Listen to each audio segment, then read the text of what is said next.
When my father died, my brother walked out of the lawyer's office with the keys to a 4-bedroom house in the suburbs and a smile I hadn't seen on him in years. I walked out with a piece of paper that said I now owned a storage facility on the edge of Harcourt County, 43 units. Most of them empty, sitting on a gravel lot off Route 9, surrounded by dead grass and a chain-link fence that leaned to one side like it had given up trying. My husband read the address on the paper while we were still in the parking lot and laughed once. Not a long laugh. Just one short sound, like something he couldn't hold in. That was the moment I understood what the next chapter of my life was going to look like. My name is Sarah. I'm 32 years old. I work part-time at a dental office. I have one daughter named Lily, who is 7. And for the last 6 years, I have been married to a man named Marcus, who has a very clear idea of what success looks like and an equally clear idea of where I stand in relation to it. My father passed away in February, just after the first snow of the year.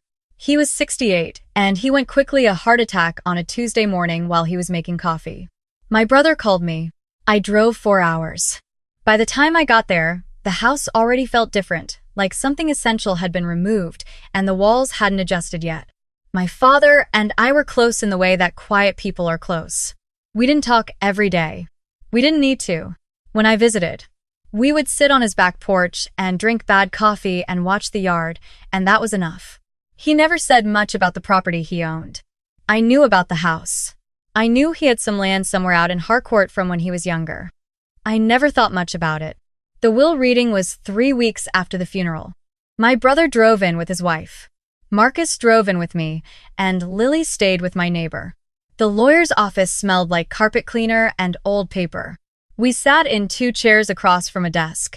My brother's wife kept adjusting her bracelet. The lawyer read through the standard language first, the part no one listens to. Then he got to the specifics. The house and contents, along with the savings account, would go to my brother, Ryan. There was a number attached to the savings account. It was not a small number. Ryan's wife stopped adjusting her bracelet. The Harcourt County storage property, all structures and land included, would go to me. I felt Marcus go still in the chair beside me. Ryan looked at me with an expression I couldn't quite read. Sympathy, maybe, or something close to it. His wife just looked at the table. On the drive home, Marcus was quiet for the first 40 minutes. Then he said, "A storage lot." I didn't answer. "In Harcourt County," he said. "Sarah, do you know what's in Harcourt County?" "Nothing. There's nothing out there." "It's still property," I said. He made the same sound he'd made in the parking lot. That one short laugh. I looked out the window at the highway, and I didn't say anything else. Lily was asleep by the time we got home. I sat in the kitchen after Marcus went upstairs, and I looked at the deed the lawyer had given me. The address was 4400 Route 9, Harcourt County. I looked it up on my phone. The satellite image showed a gravel lot, a low flat-roofed building, rows of metal storage doors, and behind all of it, a wide stretch of open land that ran back maybe 300 or 400 feet before it hit a tree line. The surrounding area looked empty. A gas station about a mile down. Fields on either side. I put my phone down. I told myself it didn't matter. I told myself I would figure it out. 2 weeks later, Marcus's mother came to visit for the weekend. She was a woman who expressed love through opinions, and she had a lot of opinions about the kind of life her son deserved. At dinner on Saturday night, she asked how the estate had been settled. Ryan was there too, with his wife. It was more people at the table than usual, and the conversation had that particular energy where everyone is a little too aware of everyone else. My brother told her about the house. She nodded, appropriate and polite. Then she looked at me. "And you?" "A storage facility," Marcus said, before I could answer. "Off Route 9. There was a pause. "Oh," she said. "Is it operating?" "Barely," Marcus said. "Half the units are empty. The whole thing probably needs to be demolished." Ryan looked at his plate. I picked up my fork. I kept my expression very even. "I don't understand why he would do that," Marcus's mother said. And she was looking at me when she said it, like I was the one who needed to explain myself. "He had his reasons," I said. She nodded slowly, the way people do when they don't believe you but don't want to say so out loud. Later, after dinner, When Ryan and his wife were in the guest room and Lily was asleep, Marcus came into the kitchen while I was cleaning up. He stood in the doorway with his arms crossed. "You need to just sell it," he said. "Whatever you can get for it. Put the money toward the car." I turned off the faucet. "Or honestly," he continued, "maybe it's just not worth the hassle. Might cost more to deal with it than it's worth." I turned to look at him. "Your brother got a house worth $400,000, he said. "And you got a storage lot that barely breaks even." "I don't say that to be cruel, Sarah. I'm saying it because you need to hear it." "I hear you," I said. He nodded, like that settled something. He went upstairs. I stood in the kitchen for a long time after that, not moving, not cleaning, just standing. I made a decision the next morning. I was going to go see the property myself. I hadn't been yet. Everything had been handled through the lawyer. I wanted to see it with my own eyes before I made any decisions. I drove out on a Thursday. When Lily was in school, Route 9 inches, Harcourt County looks the same for miles flat land, low trees, the occasional farm stand or equipment rental place. The storage facility appeared on the right side of the road without much warning. A sun-faded sign said Harcourt Storage in letters that had once been blue. The chain-link fence was padlocked, but the lawyer had given me all the keys. I unlocked the gate and drove in. The gravel popped under my tires. The office was a small detached structure near the entrance, separate from the storage units themselves. I unlocked that door too. The smell was what I noticed first: closed air, dust, something faintly metallic. There was a front counter, an old computer that I didn't bother trying to turn on, a filing cabinet, a wall calendar from 3 years ago. I walked down the row of storage units. Most were locked with tenant locks. About 20 were empty and unsecured, doors standing slightly open. Some had debris on the floor. One had a broken overhead light hanging by its wire. I walked to the back of the property. This was where the land extended. Behind the last row of units, the gravel gave way to hard-packed dirt, then grass, then the open lot that I had seen in the satellite image. It was bigger in person than I expected. I walked out into it. The tree line at the far end was maybe 2 football fields away. The ground was flat and firm. To my left and right, the neighboring properties were also undeveloped empty fields, no structures. I stood there in the cold February air and I thought about my father, and why he would have left this to me instead of selling it, instead of including it with the house. I walked back to the office. I started opening things. The way you do when you're somewhere new and you don't know what you're looking for. The filing cabinet had old tenant contracts, maintenance records, utility bills. Nothing surprising. The desk had 3 drawers. The top 2 had pens, a stapler, rubber bands, a flashlight that still worked. The bottom drawer was heavier than I expected. Inside was a manila accordion folder, the thick kind with the elastic band around it. It wasn't dusty. That was the first thing I noticed. Everything else in the office had a layer of dust on it. This folder looked like it had been placed there recently. I pulled it out and set it on the counter. My hands were cold even inside the building. I stood there for a moment without opening it. I don't know why I hesitated. Maybe I was afraid of what finding nothing would feel like. If it was just old contracts and bills, then this place really was exactly what everyone said it was. I pulled off the elastic band. Inside were 4 separate sections held together with binder clips. The first was a stack of letters, printed on city letterhead, addressed to my father at this address. The second was a set of documents with the heading Harcourt County Regional Development Plan. The third was a survey map, folded in quarters. The fourth was a sealed envelope with my name written on it in my father's handwriting. I picked up my father's envelope last. I set it aside and started with the city letters. The earliest one was dated almost 2 years ago. It was a notice of intent regarding a proposed commercial corridor expansion along Route 9 and its surrounding properties. The language was formal and dense, but the meaning came through. The county was planning to develop the Route 9 area into a commercial zone: retail, hospitality, logistics. Properties in the target area would be eligible for acquisition or development partnership. The next letter was more specific. A planned highway interchange was being constructed approximately 1 mile south of this location. The interchange would redirect significant traffic volume onto Route 9. Properties within a certain radius would see commercial rezoning.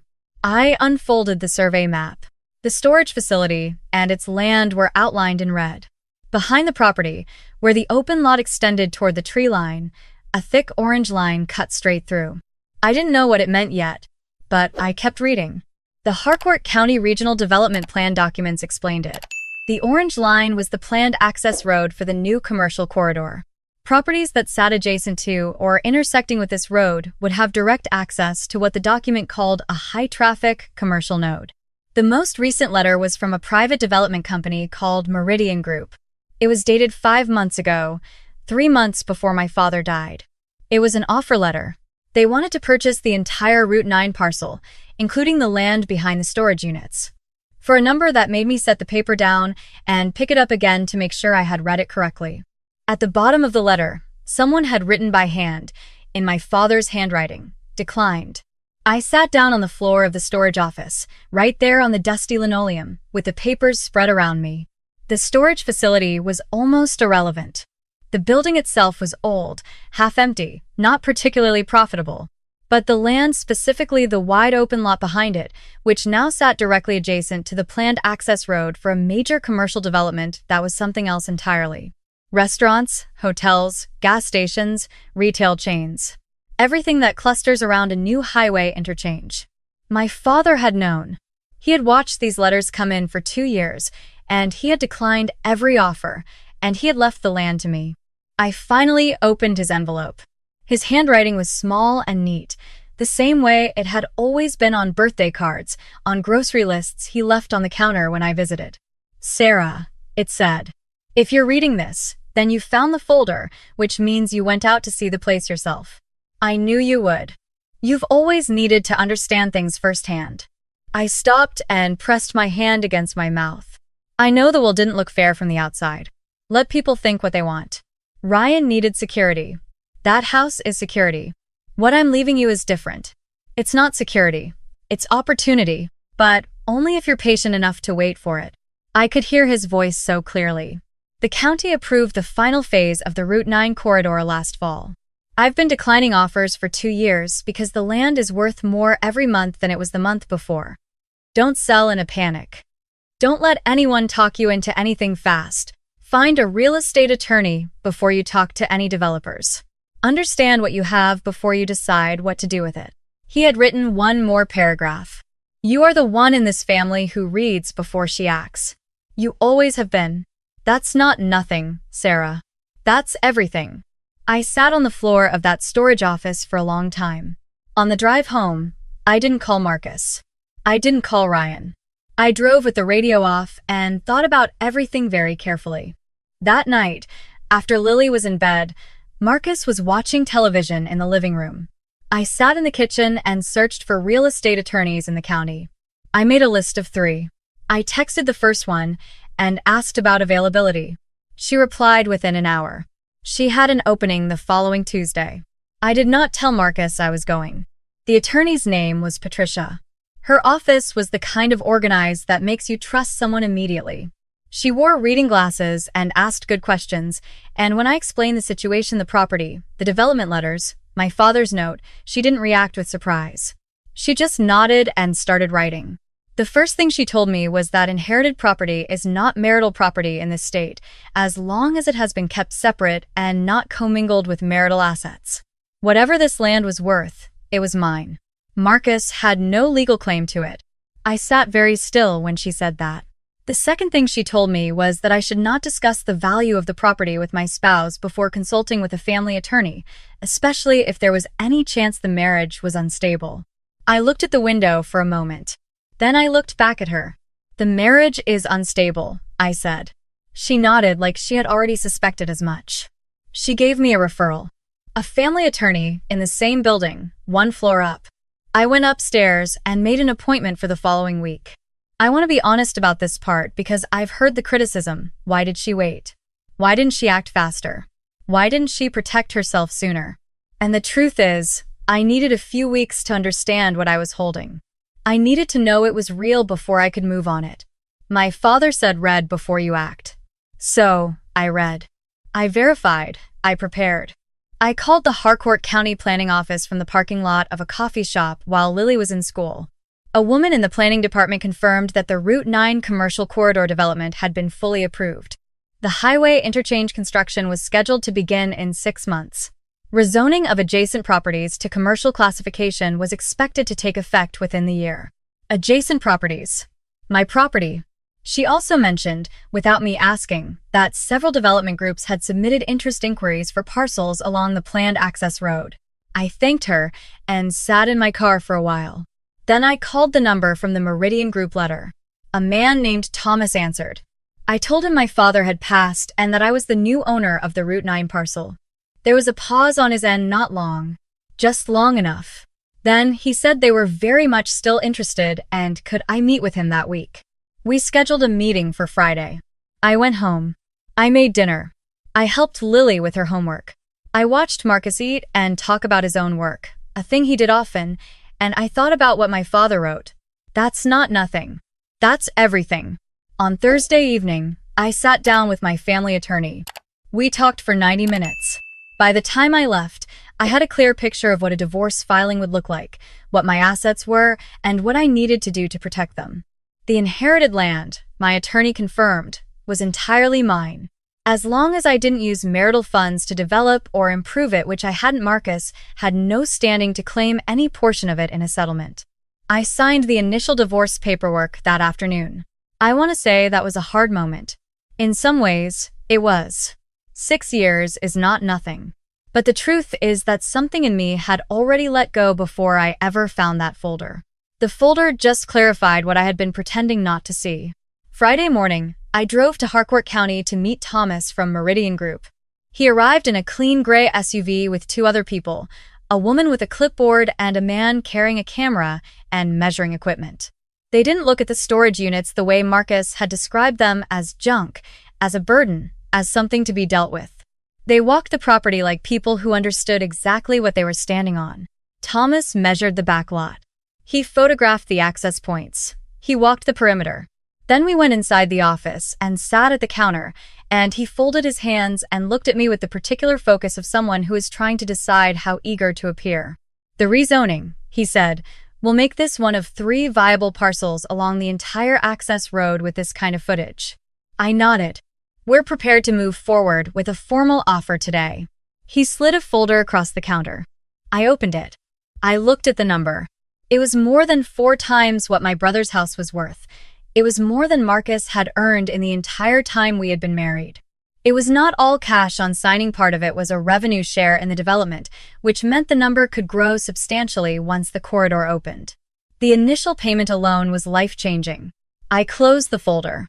I'd like 72 hours to review with my attorney, I said. Of course, Thomas said. He gave me his card. He shook my hand. He was polite. He was not worried I would say no. After they left, I stood in the parking lot of my father's storage facility and looked at the back of the property, the flat, open ground that had seemed like nothing and turned out to be everything. And I let myself feel the whole thing for a minute. The grief of losing him. The loneliness of those weeks after the will reading. The particular quiet humiliation of sitting at that dinner table while Marcus's mother asked me to explain myself. I breathed. I got in my car. 2 weeks later, I called my brother Ryan and asked if he wanted to have dinner on Saturday. Just us and the kids, I said. Marcus won't be there. He paused for a second, then said yes. I hadn't told him yet. I hadn't told anyone. We went to a restaurant in town, the kind of place with booths and good bread. Lily and Ryan's kids dominated the table with the comfortable noise of children who like each other. Ryan and I talked around things at First Mom's Garden, a cousin's new baby, nothing important. Then he looked at me over his coffee and said, "Are you doing okay?" "I've been better," I said. "And actually, I wanted to talk to you about that." I put a folder on the table between us. He looked at it. "What is this?" "The Route 9 property," I said. I think Dad knew what he was doing. He opened the folder slowly. I watched his face change as he read. The city letters. The development plan. The offer. He went very still about halfway through, the way people do when they're recalibrating. When he finished, he set the papers down and looked at me. "He knew," Ryan said quietly. "He planned it," I said. "For at least 2 years." My brother was quiet for a moment. Then he said, I'm sorry. About what Marcus said. What his mom said. I should have. You don't need to, I said. He shook his head slowly. He picked up his coffee. He looked at the folder again. Sarah, this is… I know, I said. We sat with it for a while. Lily came back to the table and asked for dessert, and we let her order the brownie sundae, and the conversation shifted, and that was okay. Some things don't need more words than they get. I signed the final deal with Meridian Group 11 days later. I kept a 20% revenue share in the development rather than taking a full buyout. My attorney thought that was the right call, and I trusted her. The initial payment cleared my debt, funded Lily's college account, and gave me enough runway to make my own decisions for the foreseeable future. I also sold the storage units separately to a local operator who wanted to expand. That transaction was smaller but clean. The divorce was filed the same week. Marcus didn't know about any of it until the papers arrived. He called me twice. The second time, his voice was different, quieter, more careful, stripped of the particular confidence he usually carried. He said he wanted to talk. I said, I know you do, he said. I didn't realize. I stopped him there. I know you didn't, I said. That's actually the whole thing. I didn't say it with anger. I wasn't angry anymore, not really. I was just clear. He asked about the property. He had figured out by then that something had happened, that the storage facility had turned into something else. He didn't come right out and ask what it was worth, but I could hear the question underneath everything he said. I didn't answer it. That wasn't a conversation I was going to have. The last thing he said was, I thought that place was nothing. I know you did, I said. And I hung up. There is a particular kind of quiet that comes after a long, difficult season finally ends. Not empty quiet, full quiet. The kind where you can hear yourself think clearly for the first time in a while. I felt that in the weeks after everything was signed and settled. Lily adjusted the way children do, with resilience and questions and a new ability to read me that sometimes made me catch my breath. My brother called more often. We talked about our father, things we hadn't talked about while he was alive, the small specific details that turn out to matter more than you expected. Ryan told me that our father had mentioned the Route 9 property to him once. A few years back. Just mentioned it. Didn't explain. Just said he was holding it for the right time. Ryan hadn't thought much about it. He thought our father meant he was waiting for a good price to sell. He wasn't waiting for a good price, I said. He was waiting for me to go out there, I said. My brother was quiet. Then he said, yeah. I think that's right. I drive past the Route 9 property sometimes. The storage units are gone now, cleared to make way for the access road. There's construction equipment on the back lot, orange fencing. The early skeleton of a building beginning to rise. The Sunset Motel sign used to say something like that once. And it flickered. I've heard that story, that version of this story. Mine had a different sign, a different road, a different building. But the shape of it is the same. What looks like nothing is sometimes the only thing that was really yours all along. My father built his life carefully and quietly. He read before he acted. He left me the thing that required patience, the thing that would only reveal itself to someone willing to sit with uncertainty long enough to understand it. He knew Marcus would laugh. He knew what the room would think when the lawyer read the address. He left me the land anyway. I have a photograph of him on the back porch. The bad coffee, the yard, the late afternoon light. He's not looking at the camera. He's just looking at the yard, comfortable in the quiet, at home in it. I understand that now in a way I didn't when he was alive. Lily asked me recently why we moved. She's 7, and she asks direct questions, which I respect. I told her that sometimes you think you know what something is worth, and then you find out you were wrong, and you have to decide what to do with that. She thought about it for a second. Like, when you think you don't want Brussels sprouts, and then you try them, she said. Sure, I said. Exactly like that. She seemed satisfied with that. She went back to her book. I went back to mine.